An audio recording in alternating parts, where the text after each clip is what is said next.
ঘটনাটো প্ৰকৃততে হ'ল আমি এটা ইনফৰ্ম পালোঁ যে জয়সাগৰ চিভিল হস্পিটেলত এজনী ছোৱালীয়ে মানে এটা কেঁচুৱা জন্ম দিছে। ছোৱালীজনীৰ বয়সটো 22 বছৰমান হ'ব।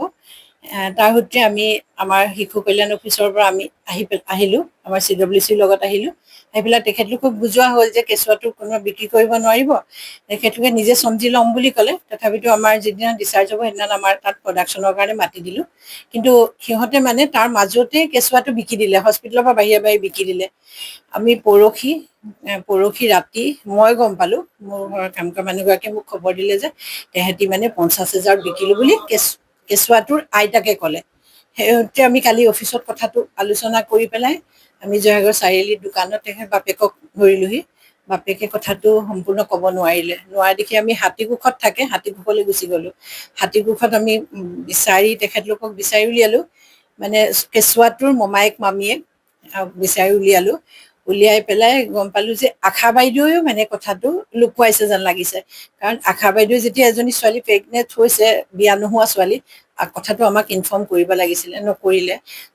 নকৰাৰ কাৰণে আশা বাইদেউকো আমি ধৰি লৈ আহিলোঁ। লৈ পেলাই আমি থানাত FIR দিলোঁ। আমাৰ DCPO ছাৰ বিকাশ ৰঞ্জন কোঁৱৰ আৰু মই FIR এখন দিলোঁ। দিয়াৰ পাছত আমি থকাৰ অলপ সময়ৰ পাছতে মই ঘৰ আহি পোৱাৰ পাছতে খবৰ পালোঁ যে মাকে জীয়েকে আমাৰ ওচৰেদি গৈ আছে। মোক ফোন কৰিলে, একেলগে থানালৈ ফোন কৰিলোঁ। ওচৰতে থানাই মই ধৰি পেলাই মাকক জীয়েকক থানালৈ লৈ গ'লোঁ। কিন্তু আইতাক আৰু বোৱাৰীয়েকৰ মাজত এটা হৈছে, বোৱাৰীয়েকে ককাকক 5,000 টকা দিছে যে পইচা পালোঁ, 5,000 টকা দিছে, ককাকে নাই লোৱা বুলি ক'লে। কিন্তু এতিয়া আইতাকে কৈছে যে আমি 25,000 বিকিলোঁ। কিন্তু আমি এতিয়া গম পালোঁ, আশা গেলেকী আশাৰ লগত নাজিৰাৰ লগত গম পালোঁ যে তেখেতলোকে মানে 75,000 টকাত বিক্ৰী কৰিছে বোলে। সেইবোৰ মই একো নাজানো ছাৰ। মই আকৌ ৰাতিপুৱা আহোঁ, ইয়াত থাকোঁ, আকৌ নিশা মই 9টা বজাত ইয়াৰ যাওঁ। আৰু এতিয়া কোনে কি কৰিলে মই সেইটো মানে মই মাকহে সেইবোৰ গম পাওঁ। কেঁচুৱাটো মানে এতিয়া বিকাৰ কথা হৈছিলে, এনে মোক পইচাটো দিছিলে, মই ঘূৰাই দিলোঁ। মই বোলো ল'ৰা লাগিব, ল'ৰাটো লৈ আহ। এতিয়া ল'ৰাটো নাজিৰাত আছে বুলি কৈছে। এতিয়া নাজিৰা কোনডোখৰত বিকিলে সেইটো মই ক'ব নোৱাৰোঁ। মই পইচাটো ঘূৰাই দিলোঁ আৰু মই বোৱাৰীজনী। এতিয়া বোৱাৰীজনীয়ে সেই মাকৰ লগতে সেই কানেকশ্যন আছে।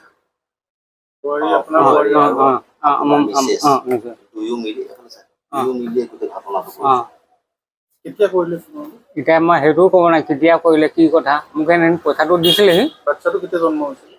এতিয়া 1 সপ্তাহমান হৈছে নেকি ল'ৰাটো।